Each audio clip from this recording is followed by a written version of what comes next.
उत्तर प्रदेश में एसआईआर प्रक्रिया जारी है। इस बीच बीएलओ पर जबरन वोट काटने का दबाव बनाने की खबर सामने आई है, जिसमें बीजेपी नेता का नाम भी सामने आया है। लेकिन मामले ने उस वक्त तूल पकड़ा जब बीजेपी नेता पर कार्रवाई न करके उल्टा बीएलओ पर ही एक्शन ले लिया गया। वहीं विपक्ष ने इस मामले में राज्य की बीजेपी सरकार से लेकर केंद्र की बीजेपी को बुरी तरह से घेर लिया है।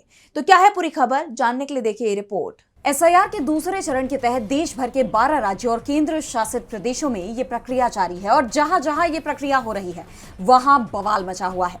ताजा विवाद सामने आया है यूपी के मेरठ से। मेरठ जिले के अमीनाबाद बड़ा गांव में 9 फरवरी को उस वक्त विरोध प्रदर्शन शुरू हो गए जब ग्रामीणों को पता चला कि बीजेपी से जुड़े एक व्यक्ति ने 200 वोट काटने की साजिश रची है। इसके लिए फॉर्म 7 भरकर बूथ स्तरीय अधिकारी यानी बीएलओ को जमा कर दिया गया और जिन 200 नामों पर वोटर लिस्ट से बाहर होने की गाज गिरी उनमें ज्यादातर नाम अल्पसंख्यक समुदाय और खासतौर पर मुसलमानों के थे। इस मामले को लेकर जब हंगामा हुआ तो बीजेपी नेता मनवीर और उनके बेटे का नाम सामने आया। बीएलओ ने उन दोनों को बुलाया लेकिन दोनों ही दिखाई नहीं दिए। इस पर डीएम ने बीएलओ पर ही एक्शन ले लिया, जिसके चलते मामला और बढ़ गया।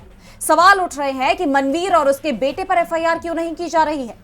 बीएलओ जिसका कोई दोष नहीं, जिसे बीजेपी नेता ने पहले से भरे हुए फॉर्म 7 थमाए, उस पर सख्ती करने के बजाय बीएलओ के खिलाफ ही कार्रवाई की जा रही है।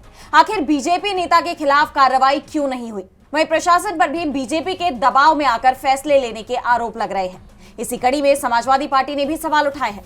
सपा के मीडिया सेल ने एक्स पर पोस्ट किया कि डीएम साहब से पूछो कि भाजपा दफ्तर से कितना लिफाफा मिला है। डीएम साहब के दम नहीं है कि वे भाजपा नेता पर मुकदमा कर सके, इसलिए बेचारे बीएलओ पर ही भड़ास निकाल रहे हैं, क्योंकि भाजपा से मिला लिफाफा बोलता है। आपको बता दें कि ये कोई पहला मामला नहीं है जब बीजेपी को समर्थन न देने वालों के वोट कटे हों।